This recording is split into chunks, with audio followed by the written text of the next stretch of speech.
Paula, posso fazer o TOEFL esse ano e refazer ano que vem, caso a nota desse ano não me agrade? Gente, é interessante você ter a possibilidade de refazer o teste, mas não é interessante que isso faça parte do seu planejamento. Refazer o teste, gente, significa que você fez uma vez e não teve sucesso. Então, o nosso objetivo é sempre o quê? Que você passe de primeira, que você tenha sucesso de primeira. Então, o foco da conversa nunca é sobre refazer, como refazer, em quanto tempo refazer, não. O foco é como não precisar refazer. Estou pronto, não estou pronto? Como é que eu sei que eu estou pronto para passar de primeira? Então, vou te responder sobre refazer, mas o mais importante é tirar o foco do refazer e colocar o foco no não precisar refazer. Como que eu faço para não precisar refazer? Como que eu faço para passar de primeira? Essa deve ser a pergunta principal, esse deve ser o seu questionamento, tá? Então, sobre refazer, você pode refazer quantas vezes você quiser. Cada vez custa $215. Então, gente, precisa realmente ter bastante dinheiro para ficar refazendo o teste. E tem uma estatística que mostra que a pessoa, ela refazendo assim em um período curto de tempo, a nota dela tende a cair ao invés de aumentar. Por quê? Porque, por exemplo, você tem um mínimo de 3 dias de intervalo entre um teste e outro. Aí a pessoa faz um teste hoje, na semana que vem faz outro, na outra semana faz outro.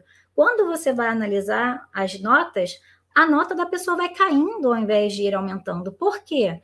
Porque esse intervalo ele foi muito curto para que houvesse crescimento real do aluno com relação à preparação, para que ele trabalhasse os pontos fracos dele. Ali 4 dias, 5, o que deu tempo de fazer em 4 ou 5 dias? Nada. Então, o que acontece? Ele vai para a prova com a mesma bagagem da prova anterior, mesma bagagem de inglês, mesma bagagem de preparação, só que ele vai com um nível de ansiedade altíssimo. Então, no primeiro teste, ele foi confiante que tirar uma boa nota, não tirou. Aí, no segundo, ele já está mais temeroso, já está com o coração mais acelerado. O que vai acontecendo? Ele vai ficando pior, porque ele vai deixando de acreditar nele e vai começando a ter mais medo do teste. Então, quando o intervalo entre uma prova e outra, o intervalo é curto, não dá tempo de você melhorar no que você precisa melhorar e dá tempo pra caramba de piorar o seu emocional. Então, refazer o teste, se você pensa de alguma forma que você vai precisar refazer, já coloquei uma ideia de 1 mês de intervalo, porque em 1 mês dá para você sim trabalhar os seus pontos fracos, identificando ali o que jogou sua nota para baixo, trabalhar nesses pontos para elevar essa pontuação. Menos do que isso eu não recomendo, porque menos do que isso, pelas estatísticas, a gente vê só a nota indo ladeira abaixo, tá? Não dá tempo de você evoluir, mas o seu emocional fica super abalado. Então, vamos ver como é que você passa de primeira? O que os alunos que passam de primeira têm em comum? Eles têm uma clareza maior do processo que os demais alunos não têm. Então, é possível você saber se você está pronto para passar de primeira antes do dia da prova, mas não é qualquer um que vai conseguir te passar essa informação. Então, por exemplo, nós no Método TIP temos parceria internacional com a ITS. Quem é a ITS? É a empresa, é a organização que elabora, aplica e corrige o TOEFL IBT. Então, é a organização responsável pelo TOEFL IBT. E nessa parceria que nós temos, o feedback do aluno é vindo da própria ITS. E aí a gente trabalha com relatórios estatísticos que fazem uma varredura no histórico do aluno e trazem estatísticas. A partir dessas estatísticas, a gente consegue saber se o aluno se encaixa ou não no grupo que estatisticamente está pronto para passar de primeira. Então, através desses dados, a gente consegue fazer essa estimativa. Olha, esses dados aqui demonstram que no dia da prova, a sua nota vai ficar entre tanto e tanto na sessão do reading, tanto e tanto na sessão listening, tanto e tanto no speaking, tanto e tanto no writing e tanto no score total. Isso te atende? Porque essas estatísticas aqui, gente, elas são batata, tá? Eu tenho aqui tudo planilhado, não tenho erro nessas planilhas. Tudo que foi ali dentro das estatísticas é batata de ser. Então, quando a gente recebe essas estatísticas e passa para o aluno, ele vai olhar e falar assim, não, beleza, eu tirando entre tanto e tanto nessas sessões aqui, entre tanto e tanto, não, isso me atende passar de primeira. Te atende? Então, olha só, de acordo com esses dados, você está no grupo de quem está pronto para passar de primeira. E aí ele vai replicar no dia do teste aquilo que ele já está dominando em casa.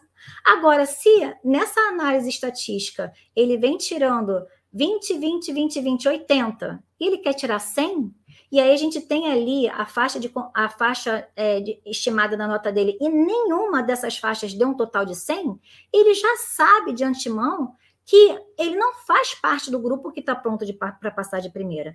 E aí vem todo o planejamento em cima disso. Bom, não estou pronto para passar de primeira, por quê? Está me faltando o quê? Então, o que eu preciso com relação à nota do writing? Onde são os meus pontos fracos? O que eu preciso fazer no writing?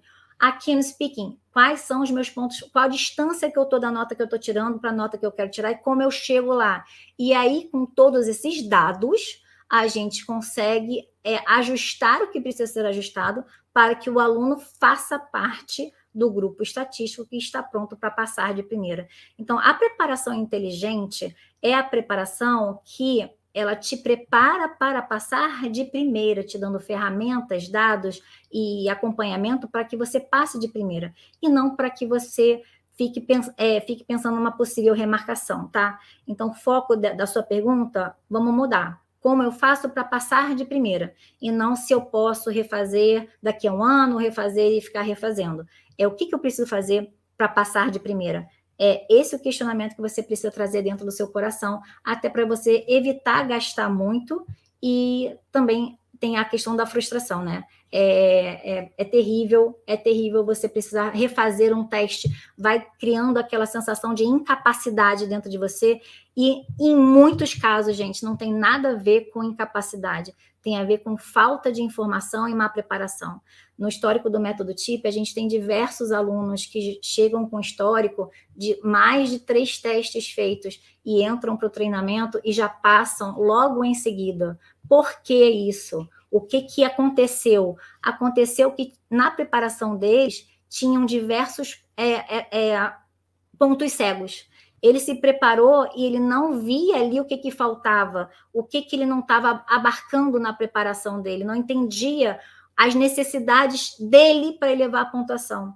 A partir do momento que o aluno ganha essa clareza, ele entende, olha, você, para aumentar a sua nota do writing, você precisa aumentar o número de entrega de palavras da redação de tanto para tanto.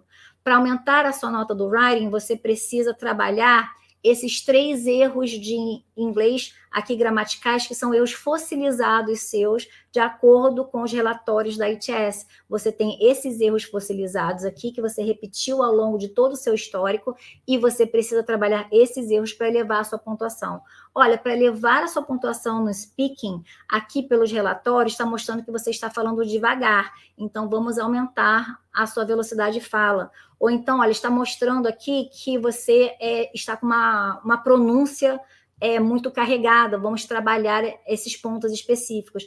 Então, quando você consegue entender o motivo e guiar o aluno, ele não fica fazendo e refazendo o teste, tá? Então, passar de primeira fica mais fácil quando você tem todos esses dados antes de marcar a sua prova.